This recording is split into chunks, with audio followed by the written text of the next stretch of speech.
दोस्तों, घनमूल की श्रृंखला में आज हम जो है घनमूल से पूछे जाने वाले परीक्षाओं में प्रश्नों का जो है अध्ययन करेंगे। 3 प्रश्न हमारे सामने दिए गए हैं और प्रश्न ऐसे पूछा जाता है कि निम्न में कौन सी संख्या पूर्ण घन है।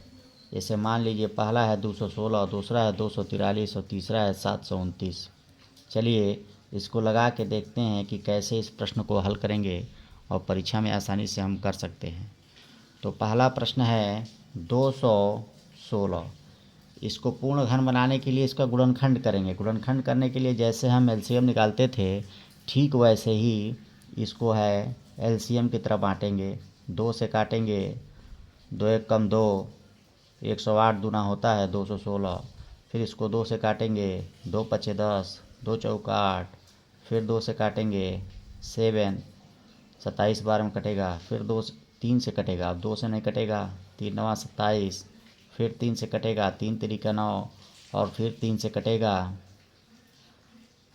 3 एकम 3। चलिए यानी हम गुणनखंड क्या लिख सकते हैं, 216 बराबर 2 गुणे 2 गुणे 2 गुणे 3 गुणे 3 गुणे 3। पूर्ण घन है तो इसमें जो है वर्गमूल में हम 2-2 का जोड़ा बनाते थे, इसमें हम 3-3 का जोड़ा बनाएंगे। देखिए ये इस 2 का एक जोड़ा बन गया और इन 3 का एक जोड़ा बन गया। यानी हम इसको लिख सकते हैं कि 216 2 की घाते 3 गुणे 3 की घाते 3। तो 216 को लिख सकते हैं। अब इसका घनमूल पूर्ण घन है तो जी हाँ 2 का भी घन है, 3 का भी घन है, यानी 2 तियाँ 6 का भी घन होगा। इसलिए यह दिया गया प्रश्न बिल्कुल सत्य है, जोड़ा बन जा रहा है, अतः 3-3 का जोड़ा बन जा रहा है, अतः पूर्ण घन है।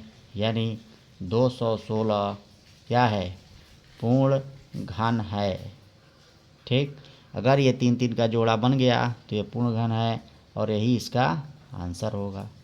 दूसरे प्रश्न को लगाते हैं। दूसरा प्रश्न है 243।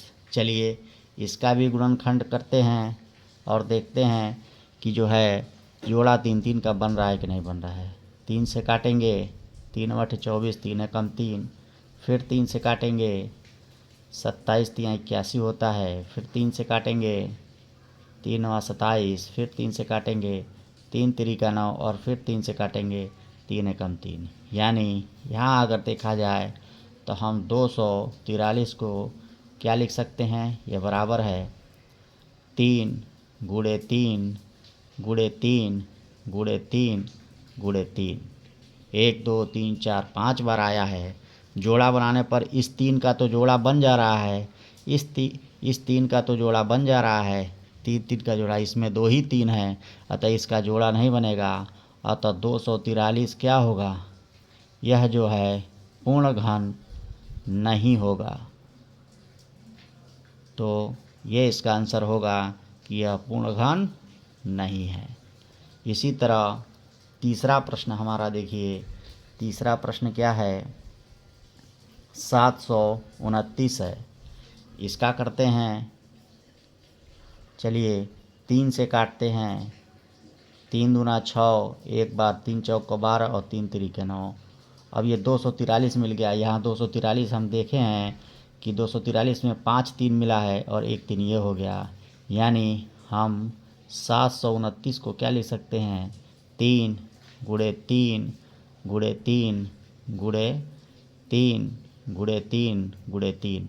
इसका हम जोड़ा बनाते हैं तो देखते हैं इन 3 का जोड़ा बन गया और इस 3 का जोड़ा बन गया। अतः इसको हम लिख सकते हैं 3 की पावर 3 गुणे 3 की पावर 3। यानी यह जो है 729 क्या हो जाएगा, एक पूर्ण घन होगा, क्योंकि 3-3 का जोड़ा बन जा रहा है तो ये पूर्ण घन होगा और यही क्या होगा, आंसर होगा। तो इस तरह प्रश्न पूछे जा सकते हैं कि दिया गया संख्या का पूर्ण घन है कि नहीं, तो उसको ऐसे ही लगाएंगे और 4 ऑप्शन होंगे, हाँ नहीं, हो भी सकता है, नहीं भी हो सकता है, कौन सा सही है। तो ऐसे में हम प्रश्न को हल कर सकते हैं। Thank you for watching.